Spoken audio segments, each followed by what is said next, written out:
Welcome back to News 46. The Board of County Commissioners discussed a resolution protesting the actions of Governor Brian Sandoval and the Nevada legislature in imposing unfunded mandates on Nevada's local governments.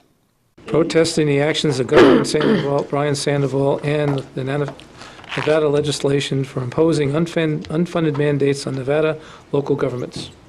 Go to it, sir. Mr. Chairman, thank you. I know the DA said she'd not had a chance to look at it, but I do believe that we can verify all of the statements within it, and I would like to. I did get verbal approval from the district attorney yesterday afternoon. Thank you.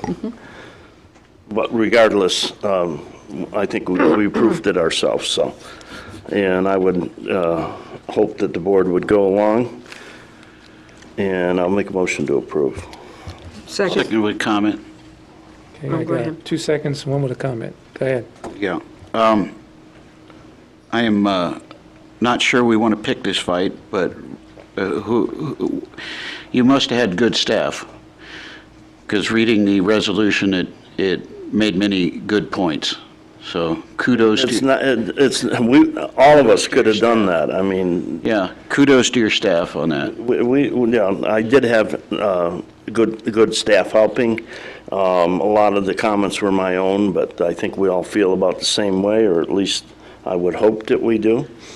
And that, I'd really like to move forward with this.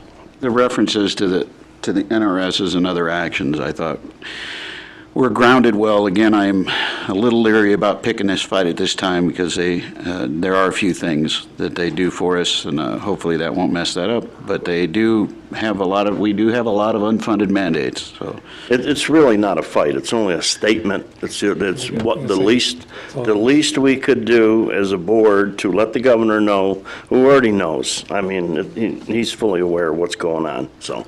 If you guys, if anybody doesn't want to support it, it's up to them. Any other comments? Donna? No, I'm good. Public? Staff? I was trying. Anybody? Anybody had a comment? All right. Not hearing any comments. I'm going to call for the vote. Aye. Aye. Aye. Aye. aye. I think you got what you wanted, Butch. The House floor erupted Thursday into a tense, chaotic situation after an amendment to protect members of the lesbian, gay, bisexual, and transgender community failed several seconds after it looked like it had enough votes to pass. The amendment would have barred federal contracts to companies that discriminate against LGBT employees. The amendment narrowly failed 212 to 213 after it looked like it was going to pass 217 to 206 a few seconds earlier. Republican leaders held open the vote, and Democrats say Republicans twisted arms, pressuring members of their conference to switch their votes so that it would fail. Oklahoma Governor Mary Fallin vetoed a bill that would criminalize abortion procedures in the state. The decision to veto the bill, which likely would have opened up the state to lawsuits from abortion rights supporters, comes at a time when Fallin is considered a possible running mate for a presumptive GOP presidential nominee, Donald Trump. The Oklahoma State Legislature passed the legislation on Thursday. According to the bill's language, anyone who is found to have performed an abortion, except in instances to save the life of the mother, would be found guilty of a felony and could receive up to 3 years in prison. A ribbon cutting and grand opening will be held tomorrow morning for a new business in town. Back Roots has only been open about a month, and we just have health and wellness. We also have classes. We are also doing essential oils, getting people healthy and helping them with their meds. We have Justin is a pharmacist, so he's very knowledgeable. He can help you with your high blood pressure, diabetes, many other things. And so how do you help with meds? He takes a look at all the meds that you got, and he does a special consultation free and tells you if there are inner reactions between the meds. Some meds that you don't need, some meds that you can maybe combine. You don't need that many of them, and that type of thing. Tell me about Thrive Life. Thrive Life is, like I said, a 30-year freeze-dried food product. It lasts 30 years in the can. It has It's not dehydrated. It's fresh foods. It can be used right out of the can, eaten right out of the can. We have fruits, vegetables, cheeses, all kinds of products like that in it.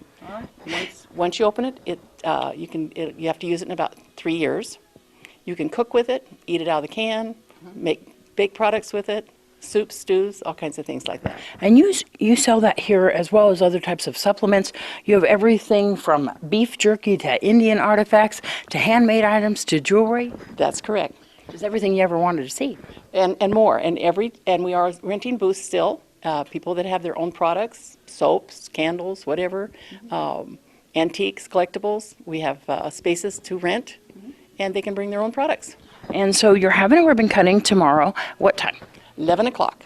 The public's invited to come along? Yes, and we have free food, so come down and share the day with us. Where are you guys at? We're at 2341 Postal Road, which is catty corner from the regular post office, the main post office here on Postal Road. And then, so come on by. For more information, can they give you a phone call? Absolutely. 702-245-1630. What's your regular business hours? We are open from 10 to 6, and we're only closed on Sunday. So we're open Monday through Saturday. And we caught up with Willi Baer from CASA to talk about an upcoming event. Well, you know, events kind of run their course after a while, and our Mardi Gras kind of ran its course.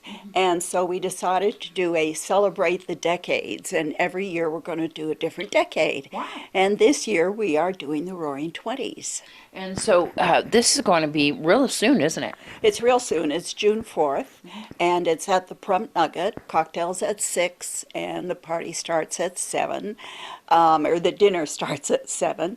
We're going to have a live auction, and the sponsors are going to be either a Gatsby sponsor or a Flapper sponsor or a Capone sponsor. And so the decor is going to be a little bit different for each of those groups. So you're also hoping that everybody will be dressed up in costumes? Yes, and we already have people talking about what they got. They got a dress, or they got a boopy-doop wig, or, you know. So it's going to be a lot of fun, yeah. This is a fundraiser, isn't it? It is a fundraiser for CASA, Court-Appointed Special Advocates for Children in Foster Care, and it hopefully is going to be one of our biggest fundraisers. We already have sponsors, but we always need more. We never turn down a sponsor. Exactly. So if people would like to get involved, they can buy their tickets now. They can also sponsor different items, like I'm sure you're going to have a silent auction if they would like to donate those items, or you can just sponsor a table, or what else is there available? Absolutely. The silent auction is always very popular. I have a staff and volunteers who put together some beautiful gift baskets, and we try to kind of keep it to the era. We have a lot of kind of retro things in the silent auctions this year. And the live auction, we're going to have about 5 or 6 or 8 live auction items that are also spectacular. Wonderful. So for more information, they can give you a call? They can give me a call, 775-513-9514. There you go. And then you can buy your tickets now. How much are they? The tickets are $80 a person, or $150 a couple, and the cuisine is Italian.